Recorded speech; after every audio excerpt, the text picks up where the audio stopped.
Welcome to the Dental Brief, the world's direct, right-to-the-point podcast produced to get you the information you need to learn and grow your practice. To learn more about our guests and find links to information discussed on our show, visit our website, dentalbrief.com. On to today's episode. Hello, everyone. Welcome to another episode of the Dental Brief. We have back with us, I think, a two or maybe even a three-time guest, Angela Davis-Sullivan. Good morning, Angela. Say hello to everyone. Good morning, everybody. It's so glad to have you back here with us today. It's going to be a fun conversation that we're going to have, as it always is with you. Just real quickly for those who haven't heard you on our show before, don't know you, tell us just quickly about your background and what you do. So now I am a practice management coach and a leadership coach. And I started in dentistry 30 some odd years ago and worked almost every position in the practice, and then went into consulting and coaching after that. So I mean, way back, like when I started in dentistry, no gloves. Yeah. All right. So I remember, I'm old enough to remember those days. So I think I actually preferred those days, but I know that might seem kind of crazy, but I hate gloves. So your website's adaptive-dental-solutions.com. Correct. I want to encourage our audience when they're parked or at their desk to check out your website. I know there's you do a free consultation that you offer. You can download it or sign up for it right on the website. So in leadership, let's talk a little bit more about leadership and team meetings, right? So I know we talked before the show a little bit that, hey, people have these team meetings, and nothing really seems to happen from there. So tell me the problem that you see happen, and then we'll talk about the cure. So what happens is we set aside time to have this great meeting. Sometimes there's even an agenda, which is a bonus, and we're going to talk about some things, and everybody sits around and we have some good ideas and some discussion. And then somebody thinks that somebody is going to get one of those things done or two of those things done. And the reality is it was just a good meeting, and we had a great conversation, and we didn't put any action behind it.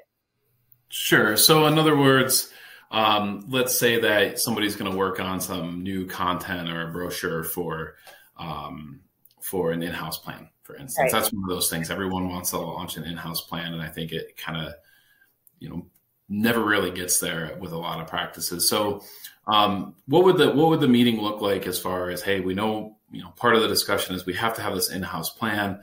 What can a dentist do to make sure a person's accountable and actually takes the steps to get it done? Yeah, absolutely. So I think one thing that needs to happen for every team meeting that you need to have a note taker, someone who's actually capturing these ideas. And then we need to decide, are these just ideas and we're going to mull them around, or is this something we're going to now make actionable? So if it's something that's going to make actionable, then we want to have the discussion. I call it the 3 W's: who, what, and by when, right? So who's going to be in charge of it, or the tasker, let's say. What is the task? So is it the design part? Is it figuring out the fee? Whatever part that they're responsible for. And then we put a by when date on it. Like, it doesn't just live out there forever. And be realistic with your by when date. Don't say tomorrow. If you can't get it done by tomorrow, like say Sure. by the 13th, I'll have it done. And then we're able to come back to that and go, okay, check, we did it. Or I didn't do it. I need more time. Here's where I got stuck. So you can have ongoing conversations about it. Otherwise, you feel like, oh, well, she was really excited about it. I thought she was going to run with it. And then we wait a whole nother month sometimes to revisit that and go, well, what happened? And then we're surprised when, oh, yeah, that was a good idea. Why didn't we do that? So let's talk about the who part of it. So let's say that someone's put in charge of a specific project, a task, something that they're going to take action on, but they need other members of the team in order to complete that. So in other words, we'll just use this, the scenario of the in-house plan. Let's say the office manager or the practice owner needs to be involved in pricing for the plan. What type of discounts will be given for what types of services or products? and what the yearly cost will be and what have you. And the person who's in charge of it isn't, able to get those items from that other person they need on the team. What's the solution to that problem? It's pretty common, right? What are you supposed to do if your boss is the one that you're supposed to get items for to move forward? How do you handle that? How do you empower your employees to make sure it happens? And that's a great question. It does happen. And that's why I like making this part of the list or taking notes and putting that up on your whiteboard or getting something so that everybody can see it. And we can revisit it even at morning huddle if we have to say, hey, I'm still waiting from Susie. I need your help on this. I need those fees or that discount. When do you think we could have that by? That's where I'm stuck. So it's the who's in charge of doing it. I think it's important too to have that discussion. It doesn't mean that I'll be doing every task of it.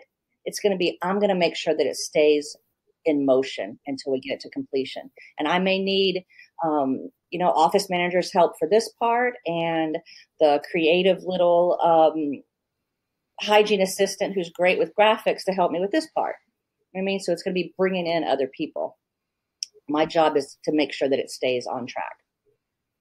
Sure. Now, do you think it's important to make sure that all members of the team are being the who from time to time, right? So maybe it's not, it's not the newest employees. Right. Maybe it's a receptionist or someone who's brand new to practice. I mean, should they be given a what from time to time too? Absolutely. I think this is an opportunity for every team member to kind of step up in that leadership role for something. And it's an opportunity for the practice owner to look at his team and go, who could step into this role? Who needs something to kind of bring them up in that leadership role or are naturally good at it? And so sometimes you have to be, I'm sure you've heard this word, voluntold, right? Not volunteered, you're voluntold. Like you're going to be in charge. And here's the support we're going to give you for that. Sure. So what happens what's the remedy? And, obviously go back to step one, which is what we're talking about, would be one of the remedies. But what happens when you constantly have projects with deadlines and there's a who and there's a what and there's a when, and they just don't get done? What can be done to hold people, accountable, including, yourself, the person who's setting these who, whens, and whats? Right.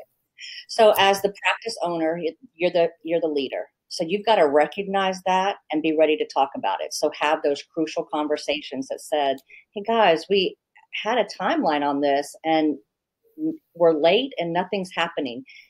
What support do you need from me or from our office manager to make this happen? We've got to make this happen. So you have to have that conversation and call people out.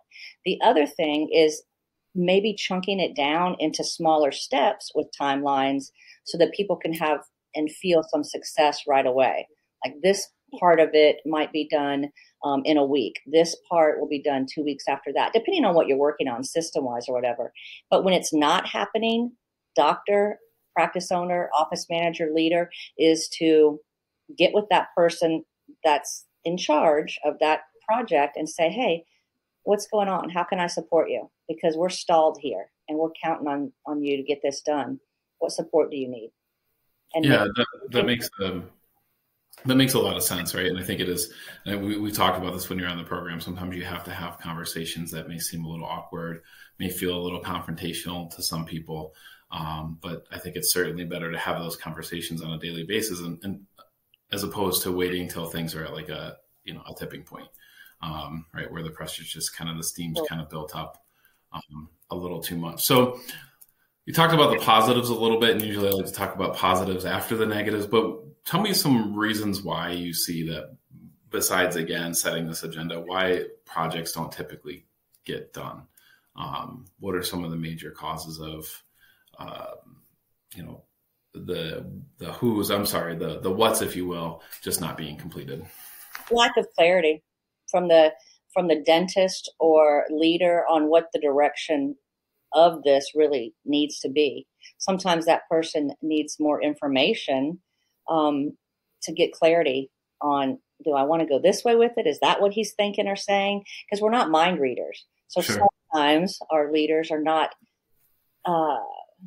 informative enough, let's say, with what the task is. It's just like, well, yeah, just go do that. That'll be fine. But then when you do something, then it's not fine. So it's like, well, never mind. I'm not doing that again because every time I do it, it's not right. So I'm going to quit doing it. So you have to back it up and go, okay, what information do we need to have so that we make sure we're on the same page? We have the clarity of the what, and then be open to coming back for questions. Don't think that you just have to run with it and you can't ever go back and ask him even the next day or 2 days later, hey, I want to clarify this part. So you have to have that open communication. So whose job do you think it is in this scenario to make sure that it's clear?